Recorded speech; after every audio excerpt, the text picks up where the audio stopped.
कि ये जो है छोटे छोटे से मासूम, छोटे छोटे से बच्चे, अरे कुछ तो शर्म करते, कुछ तो शर्म करते। अब क्या दिखाएगा तुम्हारा समाज मुंह है?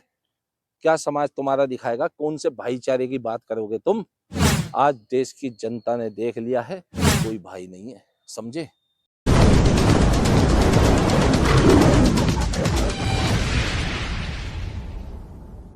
देखिए, देश की जनता जहां तक मैं देख रहा हूं काफी जागरूक हो चुकी है, परंतु ये कुछ ऐसे लोग हैं जिन्हें आज भी पहचानना बहुत जरूरी है, बहुत जरूरी है। ये वही लोग हैं जो भाईचारे का राग अलापते हैं और साथ में इनका बचाव करने के लिए जो खड़े हो जाते हैं ना। जब हल्द्वानी जैसी घटनाएं होती हैं तो उल्टा वो विक्टिम कार्ड खेलने के लिए इनके लिए जो है विधवा राग अलापते हैं। लेकिन आज ये बताओ, जो लोग वहां पे दुनिया भर के वो नारे लगाते थे जब देश का पहले भी माहौल इन्होंने खराब किया था राजस्थान उदयपुर में, है, उस समय भी वहां भी उनकी कोई गलती नहीं थी। कन्हैया लाल साहू की। ये कहते थे कि हमारे उनका अपमान हो गया, ये हो गया, फलाना ढिमकाना हो गया। वो इतनी बड़ी अगर कोई शक्ति है जिसे ये कहते हैं उसका अपमान हो गया, तो वो अपना अपना मान का बदला लेना नहीं जानती क्या वो शक्ति है? ये कौन लोग हैं? इन्हें क्या अधिकार दे दिया कि ये जो है छोटे छोटे से मासूम, छोटे छोटे से बच्चे, अरे कुछ तो शर्म करते, कुछ तो शर्म करते। अब क्या दिखाएगा तुम्हारा समाज मुंह है? क्या समाज तुम्हारा दिखाएगा? कौन से भाईचारे की बात करोगे तुम? आज देश की जनता ने देख लिया है। 140 करोड़ जनता आज जो है देख रही है। और यहाँ पे जितने भी बहुसंख्यक हैं वो आज आंख कान लगा करके ये इस खबर को देख के और पूर्ण रूप से जागरूक होने चाहिए। वो आप देख लो किस तरह से ये कोई भाई नहीं है, समझे? छोटे छोटे बच्चे थे। इन्होंने कोई पैगंबर मोहम्मद पर टिप्पणी नहीं करी थी, ना इन्होंने किसी अल्लाह का अपमान किया था, ना ये जो है डंडे में झंडे डाल के और तुम्हारी मस्जिदों के आगे निकले थे जय श्री राम के नारे लगाते हुए।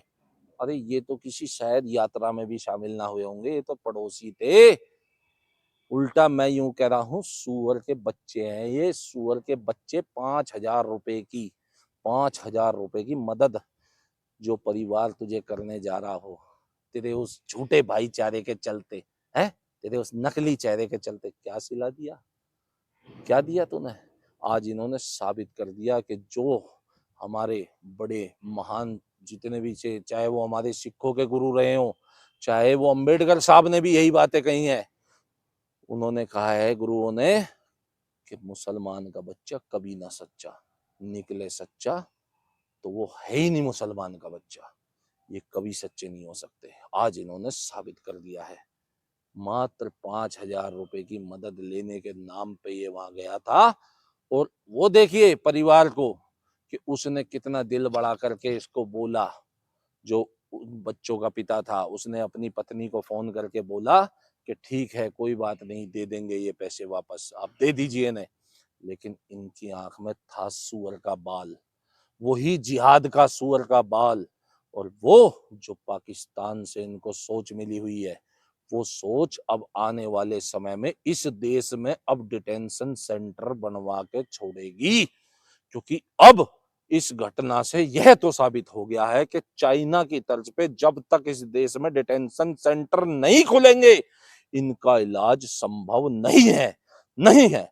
ये तो योगी आदित्यनाथ महाराज की कृपा है कि वो उत्तर प्रदेश था, नहीं तो होता अगर पंजाब। देखा है ना वहां पे क्या हाल है। आज गया है जेल केजरीवाल अपने कर्मों को रोने के लिए जेल में। जो बोएगा वही पाएगा।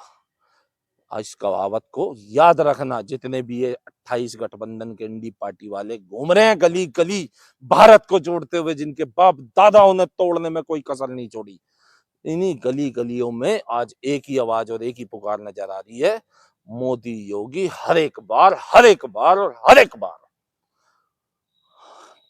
मैं साफ संदेश देना चाहता हूं देश की जनता को, पहचान लो इस चेहरों को, पहचान लो। ये कभी साजिद के रूप में आएंगे, कभी शाहरुख के रूप में आएंगे, कभी वाजिद के रूप में आएंगे, कभी अब्दुल के रूप में आएंगे। ये तुम्हारी बेटियों पे अत्याचार करेंगे, तुम्हारे बच्चों पे अत्याचार इनके लिए छोटे छोटे मासूम बच्चे भी कुछ नहीं है। ठीक है, क्या बिगाड़ा था उन्होंने? पड़ोसी था ना, अरे पड़ोसी था ना। जाओ हिंदुओं, तुम ही तो थे कुछ कुछ सेकुलर हिंदू जो जाके वहां पे बैठ गए थे जब दिल्ली में इन्होंने सीए के खिलाफ 2020 में है, वहां पे इन्होंने जो है कौन सा वो ओखला के पास में इन्होंने घेर ली थी सारी सरकारी जमीन है, वहां पे सड़क पे बैठ के इन्होंने आंदोलन किया था। हिंदू वहां सेकुलर हिंदू वहां बिरयानी खाने पहुंच गया था। उसी बिरयानी में तुम्हारे बच्चों के अवशेष मिले पाएंगे सेकुलरों, तुम्हारे बच्चे के अवशेष उस बिरयानी में मिले पाएंगे। निभाओ उनसे भाईचारा, पहचान लो इन्हें। सोची समझी साजिश, षड्यंत्र, आतंकवाद और जिहाद, ये कोई मानसिक उत्पीड़न नहीं है। अगर मानसिक उत्पीड़न होता तो वो कसाब जिसे ये उसे भी मानसिक उत्पीड़न बताते थे, तो वो हिंदुस्तान में ही क्यों अटैक करने आया था? वो चाइना में क्यों नहीं गया? वहां भी तो कुछ भाई हिंद हो रहा है। वहां 10 लाख मुसलमानों की डैडी काट रखी है, टोपी नहीं पहनने देते, नमाज नहीं पढ़ने देते, डिटेंशन सेंटरों में डाल रखा है। उनके मानसिक उत्पीड़न क्यों नहीं उछाल मार रही? यही तो रोना है ना भाई।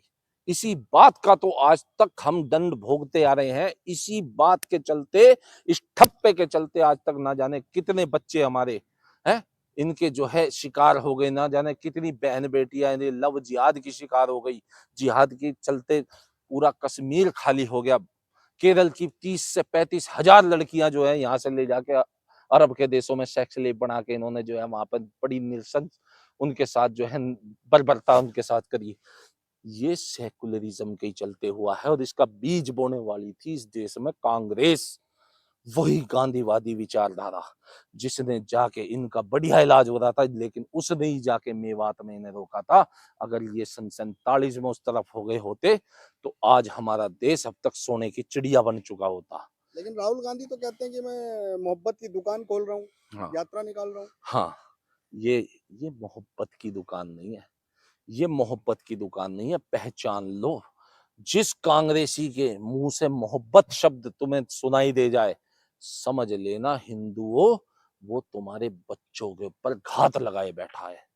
खासकर हिंदुओं के लिए जो भी कांग्रेसी आए और तुम्हें मोहब्बत का पहाड़ा पढ़ाए, उससे पहले जाके ये पूछना कि तुम्हारी वो मोहब्बत भी हमने देखी है जब तुम्हारी दादी इंदिरा गांधी ने 90,000 सैनिक जब पाकिस्तान के सरेंडर कर गए थे, तब जाके भी उन्हें जो है वापसी दे दिया था और बांग्लादेश काट के दे दिया था।